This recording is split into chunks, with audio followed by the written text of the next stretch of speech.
ഇപ്പോൾ ഇതാ SFI കേരള സംസ്ഥാന സെക്രട്ടറി PS സഞ്ജീവ് കൂടി നമ്മളോടൊപ്പം ചേരുകയാണ്. സഞ്ജീവ്, ഇന്നലെ ഐഷി ഘോഷിനെ അറസ്റ്റ് ചെയ്യാൻ വേണ്ടിയിട്ട് ദില്ലി പോലീസ് എടുത്തൊരു തിടുക്കം.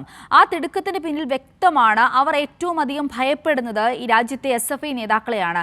ഇങ്ങനെയുള്ള ആളുകൾ അവരുടെ അതിക്രമങ്ങൾക്കെതിരെ മുന്നോട്ട് വരും എന്ന ആ ഒരു ഭയമാണ് നമ്മൾ ഇന്നലെ AKG ഭവനിൽ ഈ ഇത്തരത്തിലൊരു യൂണിഫോം ഇല്ലാതെ വളരെ എളുപ്പത്തിൽ ഇത്രയും പെട്ടെന്ന് ഐഷി അറസ്റ്റ് ചെയ്യുവാനുള്ളൊരു വ്യഗ്രത, ആ പ്രതികാരം നമുക്ക് കാണുവാൻ സാധിച്ചത്. അതിനിപ്പോൾ ഇതാ ഇന്ത്യയുടെ നീതിന്യായ മേഖല തന്നെ, കോടതി തന്നെ ഒരു വലിയ തിരിച്ചടി നൽകിയിരിക്കുന്ന ഒരു ദിവസമാണെന്ന്. അപ്പോൾ SFI എങ്ങനെയാണ് ഈ ദില്ലി പോലീസിന്റെ ആ ഒരു സമീപനത്തെ നോക്കിക്കാണുന്നത്? സംഘപരിവാറിന്റെ കണ്ണിലെ കരടാണ് രാജ്യത്തെ SFI എന്നുള്ളത് സംഘപരിവാർ അധികാരത്തിൽ വന്നതിന് ശേഷം നിരന്തരമായി നമ്മൾ കണ്ടതാണ്. അപ്പൊ അതിന്റെ ഭാഗമായി JNU സർവകലാശാലയുടെ യൂണിയൻ പ്രസിഡന്റായി പ്രവർത്തിക്കുന്ന ഘട്ടത്തിൽ തന്നെ ഐഷി ഘോഷിനെ കൊലപ്പെടുത്താൻ JNU കോളേജിലേക്ക്, JNU സർവകലാശാലയുടെ അകത്തളങ്ങളിലേക്ക് ഇരുമ്പ് ദണ്ഡുമായി കയറിയവരാണ് സംഘപരിവാർ. അതിന് അന്ന് കാവൽ നിന്ന പോലീസാണ് ഡൽഹി പോലീസ്. ആ ഡൽഹി പോലീസ് ഇന്നിപ്പോ AKG ഭവനിലേക്ക് ഇരമ്പിയാർന്നു വന്നത് ഏതെങ്കിലും നീതി നടപ്പിലാക്കാനോ ഏതെങ്കിലും പോലീസ് കേസുമായി ബന്ധപ്പെട്ട് ഈ നാട്ടിലെ ലോ ആൻഡ് ഓർഡർ ഇഷ്യൂവിനെ ബാധിക്കുന്ന എന്തെങ്കിലും കേസിലെ നടപടിയെടുക്കാനോ അല്ല. കഴിഞ്ഞ 40 ദിവസത്തിന് മുകളിലായും അതിനു മുൻപും ഈ രാജ്യത്തെമ്പാടും വ്യത്യസ്തമാർന്ന സമരങ്ങൾക്ക് SFI നേതൃത്വം കൊടുക്കുന്ന വിഷയങ്ങൾക്ക്, സമരങ്ങൾക്ക് നേതൃത്വം കൊടുക്കുന്ന ഐഷി ഘോഷിനെ തങ്ങളുടെ മുന്നിൽ ഉണ്ടായിട്ട് ഒരിക്കൽ പോലും സമൻ ചെയ്യാത്ത ദില്ലി പോലീസ് സംഘപരിവാർ മുട്ടുമടക്കി അവരുടെ പ്രധാനിയായ ധർമ്മേന്ദ്ര പ്രധാൻ രാജിവെക്കുന്ന നിലയിലേക്കും ഈ കാലം അത്രയും ചോദ്യം ചെയ്യപ്പെടാത്ത നിലയിൽ രാജ്യത്ത് തുടർന്നുകൊണ്ടിരിക്കുന്ന സംഘപരിവാറിന്റെ അമിതാധികാര വാഴ്ച, ആ അധികാര വാഴ്ചയെ ഇന്ന് മൊനയൊടിച്ചു കളഞ്ഞ SFIയുടെ നേതൃത്വത്തെ കഴുത്തുറങ്കിലടച്ച് വീണ്ടും ആ ഭയത്തെ തിരികെ റിപ്ലേസ് ചെയ്യാനാണ് ഈ പ്രവർത്തനം അവർ നടത്തിയത്. എന്നാൽ അവർക്കോ സംഘപരിവാറിനോ, ഡൽഹി പോലീസിനോ സംഘപരിവാറിനോ തിരിച്ചറിയാൻ കഴിയാത്ത കാര്യം, ഈ കൽത്തുറങ്കുകളോ കേസുകളോ കാണിച്ച് ഭയപ്പെടുത്താൻ കഴിയുന്നവരല്ല ഈ നാട്ടിലെ ഇടതുപക്ഷക്കാരെന്നും അത് അവര് രാജ്യമിനുക്കിയെടുത്ത രാഷ്ട്രീയ ബോധ്യവും അവരുടെ രാഷ്ട്രീയ ചരിത്രവും ഇതുവരെ കടന്നു വന്ന നാളുവഴിയും ഒക്കെയും കഠിനമായ രാഷ്ട്രീയ സമസ്യകളെയും പ്രശ്നങ്ങളെയും നേരിട്ടുകൊണ്ടാണ്, ഇതിലുമേറെ പൊരുതിയിട്ടൊക്കെയാണ് ഈ പറഞ്ഞ മനുഷ്യരെല്ലാവരും ഈ രാഷ്ട്രീയ വഴിയിൽ മുന്നോട്ട് വന്നത് എന്നുള്ളത് തിരിച്ചറിയാൻ കഴിയാത്തത് സംഘപരിവാറിന്റെ രാഷ്ട്രീയ മൗഢ്യമാണ്. അപ്പോൾ ഇത്ര മാത്രമേ ഉള്ളൂ. എത്രയെത്ര കേസുകൾ കൊണ്ട് ഇനിയിപ്പോ ഡൽഹിയിലെ തെരുവോരങ്ങളിൽ കീഴടക്കിയിട്ടുള്ള എല്ലാ സമരങ്ങളുടെയും സമൻസുമായി നാളെ സംഘപരിവാർ വന്നേക്കാം. ഇനിവരെ ഈ കാലം അത്രയും ഉണ്ടായിരുന്ന എല്ലാ സമരങ്ങളും പൊടി തട്ടിയെടുത്ത് നാളെ സംഘപരിവാർ വന്നേക്കാം. അതൊക്കെയും ഞങ്ങൾ പ്രതീക്ഷിക്കുന്നുണ്ട്.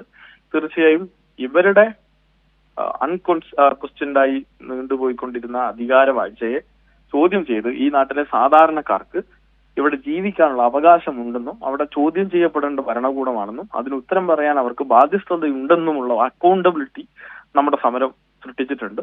അത് കൂടുതൽ ശക്തിയോടെ മുന്നോട്ട് കൊണ്ടുപോകാനായിരിക്കും ഇനിയുള്ള ദിവസങ്ങളിൽ SFI ഉൾപ്പെടെയുള്ള സംഘടനകൾ ശ്രദ്ധിക്കുക.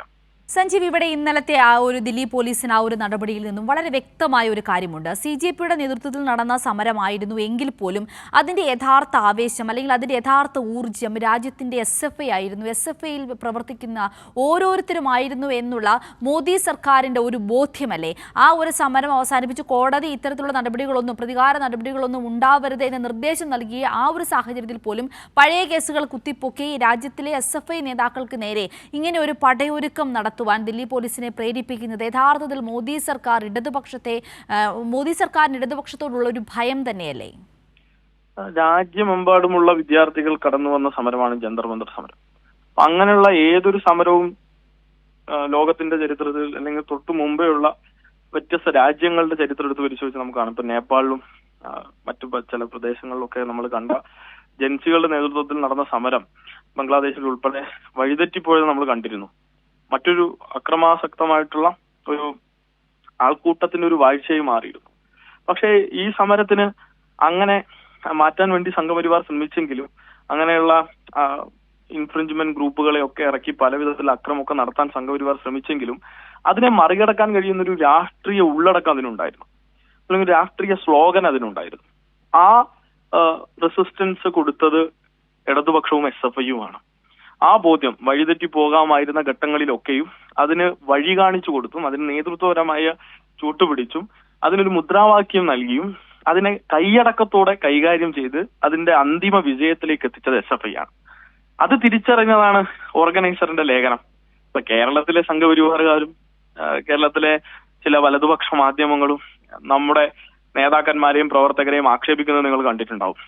ചില അർണബ് ഗോസ്വാമിമാർ നമ്മുടെ കേരളത്തിലും ഉണ്ടല്ലോ, ഏഷ്യാനെറ്റിലെ വിനു വി ജോണിനെ പോലെ. അപ്പോ അവരൊക്കെ ആക്ഷേപിക്കുന്നത് കണ്ടിട്ടുണ്ടാവും. അവരൊക്കെ ഇന്ന് കൂലി വാങ്ങുന്നത് രാജീവ് ചന്ദ്രശേഖറിന്റെ അടുത്താണ്. അതേ രാജീവ് ചന്ദ്രശേഖരന്റെ അവരുടെ മുതലാളിയായിട്ടുള്ള അല്ലെങ്കിൽ അവരുടെയൊക്കെ നേതാവായിട്ടുള്ള RSSന്റെ സംഘപരിവാർ നടത്തുന്ന ഓർഗനൈസർ ഒന്ന് എടുത്തു വായിച്ചാൽ അവർക്കൊക്കെ ഇതിന് ഉത്തരം കിട്ടും. ഓർഗനൈസർ തന്നെ നമുക്ക് മേലിൽ ക്രിട്ടിക്കലി പറയുന്ന ഒരു കാര്യം, ഇന്ത്യൻ ഇടതുപക്ഷമാണ് ആ സമരത്തെ മുന്നോട്ട് കൊണ്ടുപോയത്. അതിൽ നമുക്ക് രാജ്യദ്രോഹികൾ എന്ന പട്ടം കൂടി ചാർത്തി തരുന്നുണ്ട് ഓർഗനൈസർ. ഇപ്പോ നമ്മൾ തിരിച്ചറിയേണ്ടത്, ഈ രാജ്യത്തെ സാധാരണക്കാരനായ വിദ്യാർത്ഥിയെ ബാധിക്കുന്ന ഒരു വിഷയത്തിൽ ഇടപെട്ട് സമരം ചെയ്തതിന്റെ പേരിലാണ് നമ്മൾ ആയതെങ്കിൽ സംഘപരിവാറിന്റെ രാജ്യദ്രോഹി ചാപ്പ നമ്മൾക്ക് ഏറ്റെടുക്കുന്നതിൽ യാതൊരു വിധ ബുദ്ധിമുട്ടുമില്ല. ഈ നാട്ടിലെ ലക്ഷക്കണക്കിന് മനുഷ്യരെ ബാധിച്ചിട്ടുള്ള ഒരു വിഷയം, ആ വിഷയം ഏറ്റെടുത്ത് SFI നടത്തിയ ഐതിഹാസികപരമായ സമരം, ആ സമരം ഈ നാട്ടിലെ സാധാരണക്കാരന്റെ ജീവിതത്തെ മുന്നോട്ട് നയിക്കാനും ഇവിടുത്തെ വിദ്യാഭ്യാസ പ്രശ്നങ്ങളെ അഡ്രസ് ചെയ്യാനുള്ളതായിരുന്നു. അതിന് ഇവരുടെ ഈ ചാപ്പ കൊണ്ടൊന്നും ഒരു കാര്യവുമില്ല എന്നവർ തിരിച്ചറിയാൻ പോകുന്നതേ ഉള്ളൂ. ഇപ്പോ സംഘപരിവാർ ഭയപ്പെട്ട് കഴിഞ്ഞിരിക്കുന്നു. അവരുടെ ഈ ചോദ്യം ചെയ്യപ്പെടാത്ത വിധത്തിലേക്ക് മുന്നോട്ട് പോയിട്ടുള്ള അവരുടെ ഈ കഴിഞ്ഞ കാലയളവിലെ അമിതാധികാര വാഴ്ച ഇവിടെ ചോദ്യം ചെയ്യപ്പെട്ട് കഴിഞ്ഞിരിക്കുന്നു. ഇനി അങ്ങോട്ടേക്കുള്ള ദിവസങ്ങളും ഇതുവരെ ഇവർ നടത്തിയിട്ടുള്ളതും ഇതുവരെ ഇവർ മുന്നോട്ട് കൊണ്ടുപോയിട്ടുള്ളതുമായിട്ടുള്ള ജനവിരുദ്ധ നയങ്ങൾ ജനങ്ങൾ തന്നെ ചോദ്യം ചെയ്യുന്ന വിധത്തിലേക്ക് കാര്യങ്ങൾ മാറും എന്നുള്ളതാണ്. അതിന്റെ തുടക്കം എത്തനോളിൽ നമ്മൾ കാണുന്നുണ്ട്. ലേബർ കോഡിൽ തൊഴിലാളികൾ സമരം ചെയ്തുകൊണ്ടിരിക്കുന്നുണ്ട്. അതുകൊണ്ട് തന്നെ രാജ്യത്തെ ഇടതുപക്ഷം ഇതിനൊക്കെ നേതൃത്വം കൊടുക്കുന്ന ഒരു മുന്നണിയായി ഈ സമരങ്ങളുടെ ഒക്കെ മുന്നിൽ ഉണ്ടാകും എന്നുള്ളതാണ്. അവരുടെ രാജ്യദ്രോഹത്തിന്റെ ചാപ്പയൊക്കെ അവരുടെ കയ്യിൽ തന്നെ വെച്ച് അവർക്ക് പറ്റുന്നത് പോലെ അവർക്ക് ചെയ്യാൻ കഴിയുന്ന കാര്യങ്ങളൊക്കെയും ഇതുപോലെ ഇത്തരം ഡൽഹി പോലീസിനെ അഴിച്ചുവിട്ടും NIA മീഡിയയും CBI ഒക്കെ വേണ്ട വിധത്തിൽ പലയിടത്തും പറഞ്ഞു വിട്ടും SIR വഴി നമ്മുടെ വോട്ടുകൾ റദ്ദ് ചെയ്തും നമ്മുടെ പൗരത്വത്തെക്കുറിച്ച് ചോദ്യങ്ങൾ ചോദിച്ചും ഇങ്ങനെ നമ്മളെ പേടിപ്പിക്കാൻ ശ്രമിക്കാമെന്നല്ലാതെ ബ്രിട്ടനെ പേടിച്ചില്ല, അമേരിക്കയെ പേടിച്ചില്ല, ലോകത്തെ സാമ്രാജ്യത്വ ശക്തികളെ പേടിച്ചിട്ടില്ല. അതുകൊണ്ട് തന്നെ RSSനെയും പേടിക്കേണ്ട കാര്യം ഈ നാട്ടിലെ മനുഷ്യർക്കില്ല. ശരി, എന്തായാലും വളരെയധികം നന്ദി. SFI സംസ്ഥാന സെക്രട്ടറി PS സഞ്ജീവാണ് നമ്മോട് സംസാരിച്ചത്. അദ്ദേഹം പറഞ്ഞതുപോലെ തന്നെ ചാപ്പകുത്തലുകൾ എത്രത്തോളം നടക്കുന്നു അത്രത്തോളം അതിനെതിരെ ശബ്ദമുയർത്തുവാൻ ഈ രാജ്യത്തെ ഏറ്റവും ശക്തമായ യുവത്വം ഉണ്ടാകുമെന്ന കാര്യത്തിൽ സംശയമില്ല. അതിന് നേതൃത്വം നൽകിക്കൊണ്ട് SFIയും ഉണ്ടാകും. ഇത്തരത്തിലുള്ള ഇരുമ്പ് വടികൾ കൊണ്ട് തലക്കടിച്ചിട്ട് തകരാത്ത ആത്മവിശ്വാസമാണ്. അത് ഈ പറയുന്ന അറസ്റ്റ് കൊണ്ടൊന്നും തീരുന്ന ഒന്നല്ല. അങ്ങനൊരു നിയമവിരുദ്ധ അറസ്റ്റിലേക്ക്, പ്രതികാര നടപടിയിലേക്ക് പോയാൽ അത് ചോദ്യം ചെയ്യുവാനുള്ളൊരു നീതിന്യായ വ്യവസ്ഥ ഇന്നിവിടെയുണ്ട് എന്നുകൂടി ഓർമ്മപ്പെടുത്തിയ ദിവസമാണ് കടന്നു പോകുന്നത്. എന്തായാലും പാർലമെന്റിൽ അമിത്ഷാ ഉത്തരം പറയേണ്ട സാഹചര്യം അത് ഇന്നല്ലെങ്കിൽ നാളെ ഉണ്ടാകുമെന്ന കാര്യത്തിലും സംശയമില്ല.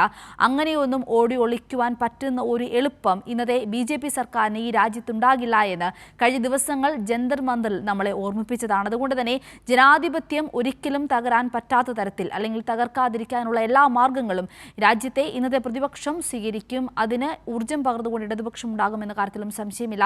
ഈ കാര്യങ്ങളൊക്കെ ഓർമ്മപ്പെടുത്തിയ ദിവസമാണ് കടന്നുപോയിക്കൊണ്ടിരിക്കുന്നത്.